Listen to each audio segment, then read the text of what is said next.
একটা মানুষ কীভাবে একটা মানুষের গোপনাঙ্গ কেটে ফেলে আমি জানি না। সকাল থেকে ফেসবুকে স্ক্রল করলেই হচ্ছে সামনে একটা নিউজ শুধু বারবার ঘোরাঘুরি করতেছিল। জুনিয়র সাকিব করে একটা ছেলে, আমি ওনাকে পার্সোনালি চিনি না। সো উনি সাকিব খানের ভয়েস নকল করে ফেসবুকে ভিডিও মেক করে বা কন্টেন্ট মেক করে। সো আমি তাকে পার্সোনালি চিনি না যে কী ধরনের ভিডিও মেক করে, বাট আজকে নিউজটা খুব বেশি সামনে আসা যাওয়া করতেছিল, মনে হলো এটা নিয়ে দু একটা কথা বলা দরকার, তাই হচ্ছে আপনাদের সামনে আসা।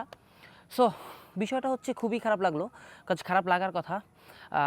সাকিবের ভাষ্য অনুযায়ী হচ্ছে গত রাতে তাকে সাকিবের ওয়াইফ যে শিখা করে মেয়েটা, তার আগে হচ্ছে দুটো বিয়ে ছিল, দুটো হাজব্যান্ড ডিভোর্স হওয়ার পরে হচ্ছে সে সাকিবকে বিয়ে করে।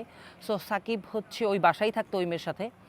সো গত রাতে হচ্ছে তাকে অচেতন করার জন্য হচ্ছে মদের সাথে বা বিয়ারের সাথে হচ্ছে কোনো ঘুমের ওষুধ তাকে খাইয়ে দেওয়া হয়। দেন হচ্ছে গিয়ে সে অচেতন হয়ে যাওয়ার পরে তার পূর্বের দুই হাজব্যান্ডের সামনে তার হচ্ছে গিয়ে গোপনাঙ্গ কেটে ফেলা হয়, এবং সেই গোপনাঙ্গ কেটে ফেলার অন্তত 30 মিনিট পর নাকি সাকিব রিয়ালাইজ করে যে তার হুঁশ ফিরে, যে তার সাথে কিছু একটা ঘটছে। এর আগেও হচ্ছে জুনিয়র সাকিবকে নিয়ে মোটামুটি বেশ কয়েকবার আলোচনার সম্মুখীন হয়েছিল বাংলাদেশের মানুষজন। তার রিজন হচ্ছে তো তার ওয়াইফের সাথে তার প্রায় সময় হচ্ছে দ্বন্দ্ব বেজে থাকতো, এবং সেটা হচ্ছে গিয়ে থানা পুলিশ পর্যন্ত জেল হাজত পর্যন্ত চলে যেত। দেন এরপরে হচ্ছে আবার তারা মুক্ত হওয়ার পর আবার যেই সেই শুরু করে দিত। আমি জানি না আসলে দেশে এগুলো কী শুরু হয়েছে। জাস্ট কিছুদিন আগে একটা নিউজে দেখলাম এক পুলিশ কর্মকর্তার ওয়াইফ তার হচ্ছে হাজব্যান্ডের এক্স ওয়াইফ তার হাজব্যান্ডের হচ্ছে গোপনাঙ্গ কেটে ফেলে। সো এরকম করে যদি এক একটা সময় যদি দেশের ট্রেন্ড চলে আসে আর সেটা যদি আমরা সবাই ফলো করতে থাকি, তাহলে কোন পরিস্থিতিতে গিয়ে দেশ দাঁড়াবে আপনার কোনো ধারণা আছে? সাকিবের ওয়াইফের ভাষ্য অনুযায়ী সাকিবের হচ্ছে ক্যারেক্টার খুবই খারাপ। মানে লাস্ট সময় দেখছি আমি একটা নিউজে যে সে তার পূর্বের ঘরের যে মেয়ে ছিল সে মেয়েকে ধর্ষণ করছে, এরকম একটা মামলা করে হচ্ছে সাকিবকে বেশ কয়েকবার জেলে দেওয়া হয়েছে।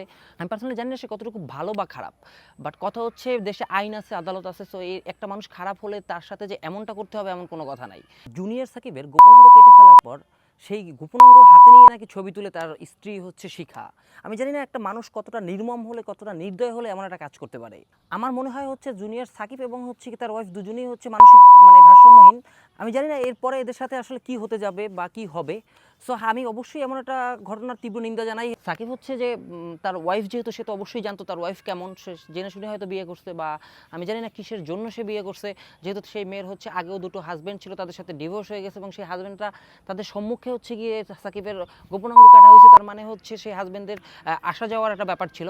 আর এই মানে কি প্রসঙ্গে তারা এই কাজটা করছে আমি জানি না, বাট রিসেন্টলি হচ্ছে ওর ওয়াইফ শিখা করে যে মেয়েটা, সে হচ্ছে তার একটা বাড়ি বিক্রি করা নিয়ে হচ্ছে গিয়ে প্রচুর ফেসবুকে পোস্ট দিচ্ছিল, যেটা হচ্ছে আমি ঘাটাঘাটি করে দেখলাম। তো এই একটা বিষয় শুধু বারবার সামনে আসতেছে একটা বাড়ি নিয়ে, যে বাড়িটা হচ্ছে গিয়ে সাকিবের ওয়াইফ দাবি করে সেটা হচ্ছে তার বাড়ি এবং সেটা বিক্রি করবে।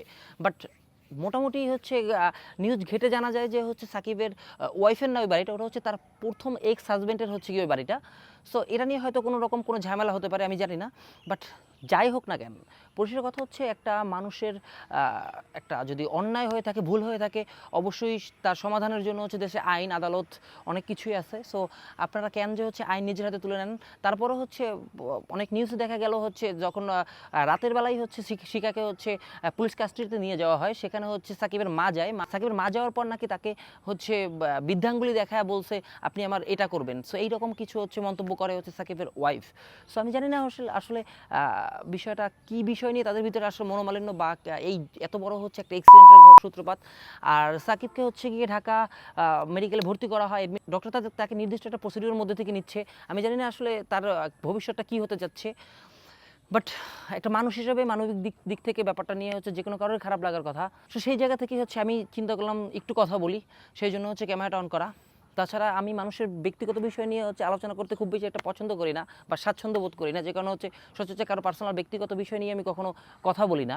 আজকে ভিডিওটা এই পর্যন্তই। আপনারা সবাই ভালো থাকবেন, সুস্থ থাকবেন। আল্লাহ হাফেজ।